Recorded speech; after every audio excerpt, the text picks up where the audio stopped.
What's going on, everybody? It's JJ the Boss, coming from Parsons Lure Pro Staff. Went up to Lake Michigan yesterday, was there this morning. I caught 2 Coho salmon yesterday, didn't catch anything today. Battling a rainstorm, if you will, earlier, so the fishing was not ideal. So yesterday we got 2 Coho salmon, already been bled out, and they're coming off of Lake Michigan right now to spawn. So these are 2 hens. Both of these are full of eggs. That's why the bellies are like this. So I'm going to show you guys how to take the eggs out first, and then how to fillet these fish. So if you're a salmon fisherman or a steelhead trout fisherman, if you take the eggs out of the fish and use them, you can cure them up, and then you tie them up, and or you can chunk them up if they're still tight in the skein. These should be pretty tight. These should not be loose eggs. Hopefully they're not. But you want to cure them up and use them to catch more fish. So these fish are territorial fish, so they're in the tributaries of up here. It's off of Lake Michigan, so they're in the tributaries to spawn. So they're eating all the other eggs to get their bloodstream in the system only. Unfortunately, here in Indiana, we don't have a natural production of salmon. They're all 100% stocked. Some people in some states, you know, they'll tell you if they have the adipose fin right here, they're a natural production fish. Unfortunately, that's not the case here in Indiana. We don't have the proper creek beds or stream beds to naturally produce these fish. So we rely solely on the DNR to stock these fish. So first, we've got my girlfriend helping me with the camcorder because my tripod has broke. So I need to find a way to get a new tripod. So first and foremost, when you do this, to take eggs out, and yes, I'm sitting on a bucket, but I'm gonna put the eggs to dry for about 45 minutes to 2 hours. And this, it allows proper airflow both on the bottom and on the top. That'll start the initial process to cure the eggs. I will show you guys an in-depth process of how to cure the eggs. But step 1 is to get the eggs out of the fish. So you want to come in through the anal cavity. Don't go too deep.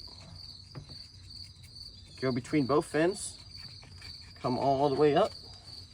And as you can see right there, the eggs are already starting to come out. So obviously, if you go too deep, you're going to cut the guts. And you're going to ruin the meat if you're trying to save the meat. Now, Coho salmon have really good tasting meat, in my opinion. Some people won't eat a salmon if it's in the tributaries to spawn.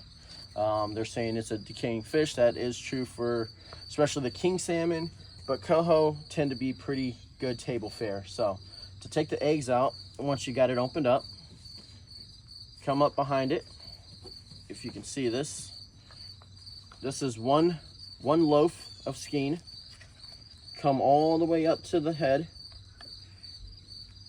and you take your first loaf of eggs out. So these are pretty tight. Some of them are kind of questionable if they want to get loose or not, but we're gonna probably turn these all into loose eggs. We're gonna scrape them out of the skein. Most important part is you're gonna remove all this blood from the veins. So if you're saving eggs to use for bait, you want to hurry up and get the eggs out while the fish is still fresh. So then you just flip it on the other side, come up, take the second loaf or sack, if you will, of eggs, and there you go. So we'll end up curing these, scrape them so they're all individual eggs. Right now they're in the skein, but they're wanting to come loose. So this salmon was probably getting ready to lay eggs.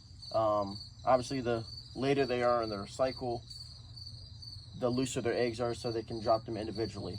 Once they drop them individually, they will look like that. So there's a way, if we squeeze it now, it's just gonna pop like that. Once we cure them up, they'll be almost like Orby balls. So that's how you remove the eggs out. I'll go ahead and do the egg removal on the other fish. This one's gonna have a lot more eggs. The gills are gray because I went ahead and ripped the gills out to bleed them. That's the best thing you can do when you catch these fish, is go ahead and bleed them out. The quicker you can bleed them out, the better tasting the meat's going to be, for one, and the better preserved your eggs are going to be. So if you wait too long, the blood's gonna start absorbing into those eggs and you won't have good quality eggs. So obviously this is a bigger fish, so a lot more eggs. You just reach up, take it out. I mean, these are some beautiful, beautiful eggs, and these things are going to fish very, very nicely. So obviously when you're cutting in, you don't want to nick any intestines or guts, especially if you're saving the meat, because it will get onto your meat. So you might have to wash your meat out a lot more. But there you go on all these eggs. There's a little bit of blood in here. That's normal. There's a lot of blood in there. So we're end up cutting those veins and pushing the blood out. So 4 beautiful Coho salmon eggs. If these were king salmons, they would be a little bit bigger, but it's not. So this meat's kind of pink. You'll see once I cut into it, it's going to be a little white flesh. That's normal. Like I said, these fish are in there to spawn. So to fillet it, if you come behind the head at an angle, you'll feel the backbone right there. Cut it, and you'll just follow this all the way back down along that backbone.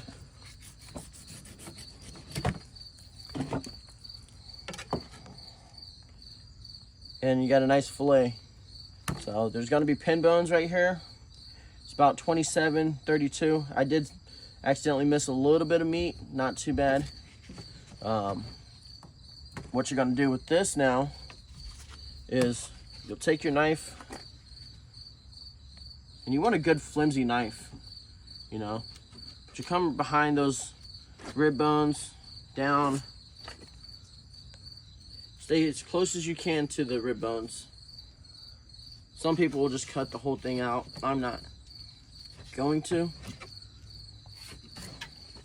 Oop, there's a bee. Bees love fish. I'm allergic to bees, so they know to come bother me.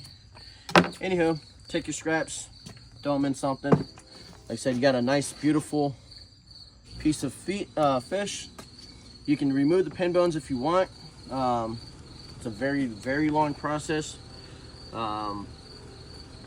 Or if you cut right here, from here back, it's a whole 100% boneless fillet.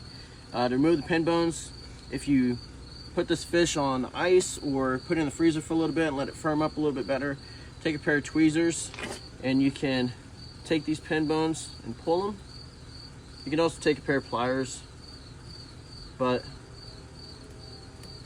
it's kind of hard to do without it. So I may or may not be able to get one for you guys. Here we go. So that's the pin bone right there.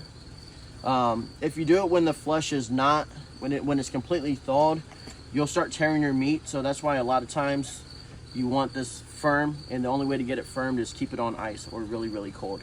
So I keep the skin on, but to fillet it off,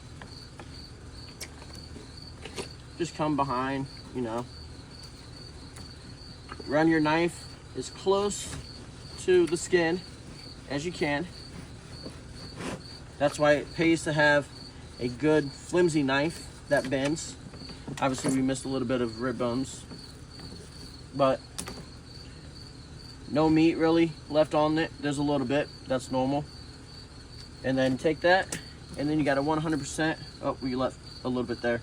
100% skinless fillet. Like I said, if you want to make it boneless, you can. I'll show you guys in another video of how to do that. But that's pretty much all we're going to do. We're going to do it on the other side of this fish, and then we're going to do it on the same for that fish. So that's all I got for you guys today.